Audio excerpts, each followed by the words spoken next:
Muwadwad na po ang mga pobre. Kaya na mamatay trabaho karon sa mga bay. Ato na nga mga pamlano sa kuwang misis. No? Kaya daghang kitag pamlano. Way kwarta pero daghang pamlano. So mao na ning nahitabo ron. Ako na lang yung nagmasa. Kaya aron mahuman ni nga mo ang mga pangandoy sa mong kinabuhi. Nga bisay na hinay basin ihatag sa Ginoo nga mahuman ra Ginoo. Kaya daghang kog mga trabaho sa balay sa na ako diri sa balay diop. No?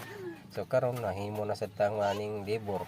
So kay lagi wa tay budget ikasuhol ato na laning himanumanuhon og butbuhaton bisag dili ta ani professional sa mga aning trabaho. Kay lahi ang ato ang designated nga trabaho bat atong tryan kung makangao ba ta.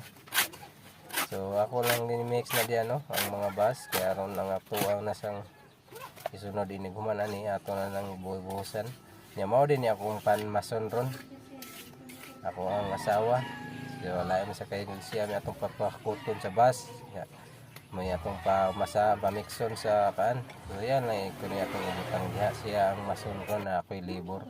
So mo ni na amo ang project dayan nino. So wapay gid layo pa kay tinuod pero bilang basin sa pohon ihatag tagaan tagrasya sa Ginoo mahuman ra gini sa inahinay. Mo daghang salamat sa inyong pagtanaw mga bay.